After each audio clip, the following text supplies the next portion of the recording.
It's time for the World Cup.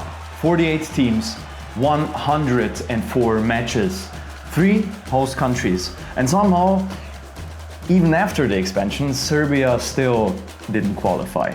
That is not failure, dear friends. That is what I call commitment. Welcome to Balkan Baller, the football show where we analyze the World Cup using tactics, trauma, vibes, and the sacred wisdom of a Balkan uncle who still believes Yugoslavia would win every World Cup if the country still existed. Before we start, here are some ground rules. Number 1, if your midfield has beautiful technique and the rage of a chihuahua with complexes, I trust you. Number 2, if your National Football Association already has a corruption scandal before the first kickoff, you are Balkan certified. Number 3, Serbia are not in this World Cup, but they will still somehow be mentioned in every episode. Current status of Serbia national team: absent, angry, and still convinced they would beat half of these teams. Oh, I cannot wait for the comment section after this one. Beautiful. I'm not going into specifics with every group. We are focusing on the dangerous teams, the frauds, of course, because we love frauds in the Balkans, and the countries most likely to cause emotional damage. First up, Group A. I'm going to go with wipes here because I see the home advantage in Mexico. I'm putting them first. Well, I see South Korea second, Czechia third, and unfortunately, even though I love Bafana, brings back memories. Group B. Canada are the hosts, have the home advantage, have a solid squad that has been built around Alphonso Davies. Switzerland, organized, clean, unfortunately annoying, and judging by the amount of diaspora kids in this team, it is basically a Balkan team of their own. Qatar are also there. And Bosnia. Bosnia are the chaos candidate. Inat, brate. Inat. They will play a stubborn style of football. They got here by knocking out Italy on penalties. Italy. 4-time world champions Italy. Gone for a 3rd World Cup Italy. At this point, Italy missing the World Cup is no longer news. It's tradition, you know? Some families go to church on Sundays. Italy fails to qualify and starts a national identity crisis. Bosnia, they didn't just qualify. You have to understand how much this means to the people of Bosnia. The pictures from Sarajevo after they qualified, absolute cinema.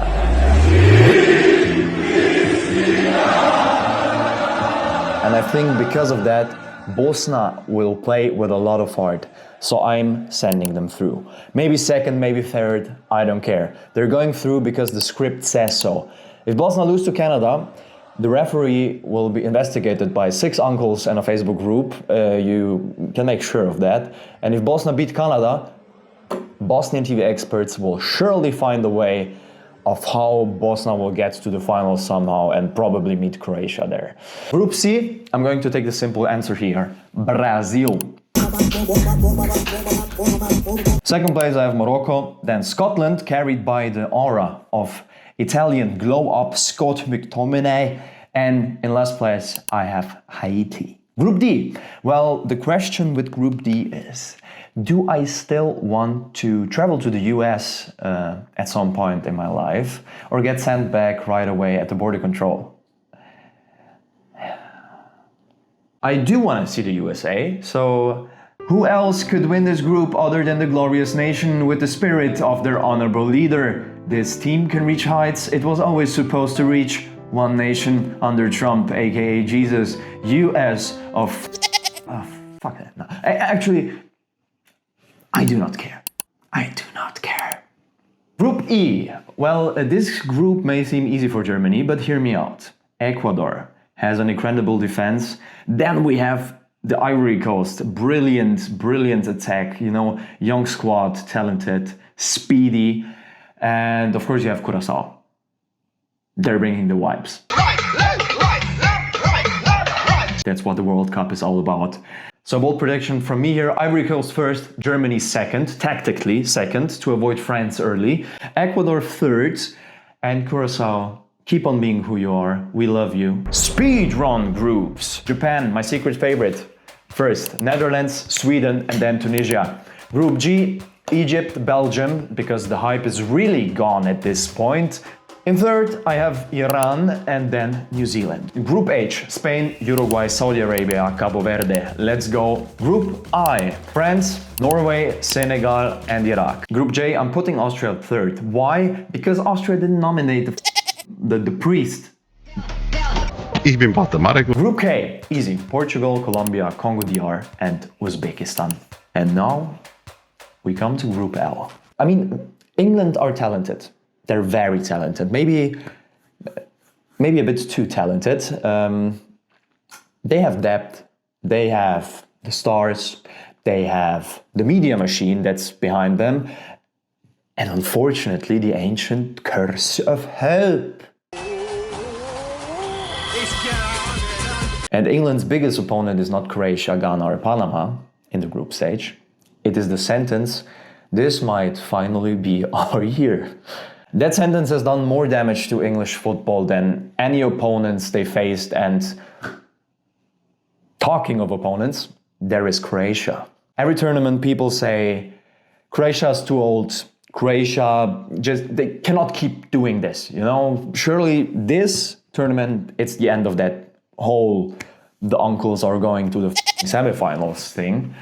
And every tournament, Croatia crawls their way into extra time and ruins someone's life. Croatia don't age, they ferment. Their midfield is not old, it's battle-aged. And when you think they are tired, they are not tired, my brother.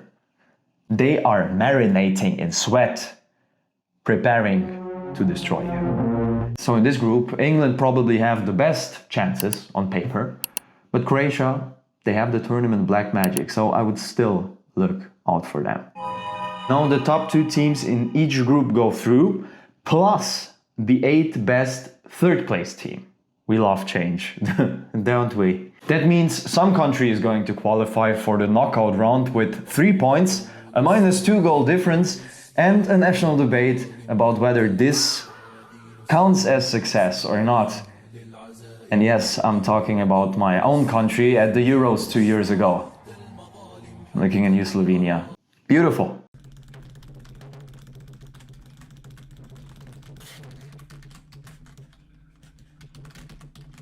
So obviously, in my prediction, I'm pushing the favorites far. Spain is coming off of winning the Euros, and I think them carrying that can carry them a long way.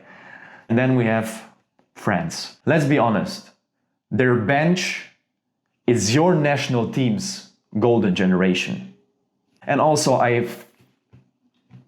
I believe that the dictator memes are real at this point. Let's be honest, they're real. I'm skeptical with Germany. They got a bit of their mojo back at the Euros, but is it gonna be enough? I'm really curious about them, but you can never count them out. I mean, there's too many talented players there.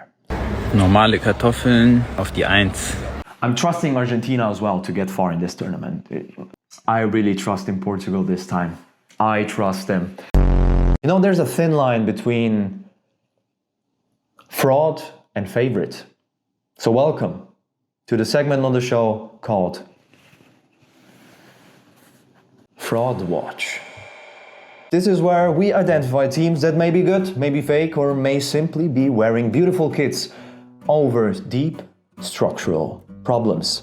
Fraud Watch candidate number 1, any team described as a golden generation. I'm looking at you, Belgium. That phrase sounds positive. It is not. Golden generation usually means we had enough talent to win something, and now every single player from that generation is in therapy. Candidate number 2, dark horses. Every tournament has dark horses. I heard rumors about Norway for this one. Watch out for them. They're building something, they're cooking, you know, they have a clear identity, blah, blah, blah. You know, most dark horses are just regular horses with extremely good PR. Candidate number 3, England after one win. Sorry. I'm sorry. I'm really sorry. If England win their first game, the media will go from cautious optimism to Jude Bellingham should become the new king of England. Like Charles, you know, we're gonna put the Jude. We're gonna put the Jude up there. Let's go. And that is absolutely dangerous. So England, please calm your tits. Now it's time for my irresponsible prediction. The safe pick is France. The smart pick is Spain. The football romantic pick would be Portugal. The emotionally damaged pick is definitely Croatia, because look at those guys. They just don't stop. The old unks in the midfield, like Perisic, Modric. Bro, when are you gonna stop? And the delusional Balkan uncle pick would be Yugoslavia would have won if the country would still exist. But I have to choose one. And I'm going with Portugal. Why? Deep squad, a lot of talent, especially in the midfield. Look at what Vitinha was doing this year at PSG. I mean, come on. And Ronaldo is still a factor. Say wallahi, bro! I believe that it could go the same way as it did for Argentina in 2022, where the whole squad played for their star player, giving him one less victory, one less trophy at the one last dance. That's all I needed. That's all I needed for him to do that. And it became personal with me. And if I'm wrong, it's not my fault. That's football's fault. Football is not a science. Football is 90 minutes of anxiety interrupted by VAR to check if Ronaldo's dick was in offside because he had a hard-on. I love football. Thank you. This was Balkan Baller. Thanks for watching. I hope you enjoyed it. And please, brothers and sisters, stay respectful in the comments. Let's love each other, not hate each other. That's the message of football.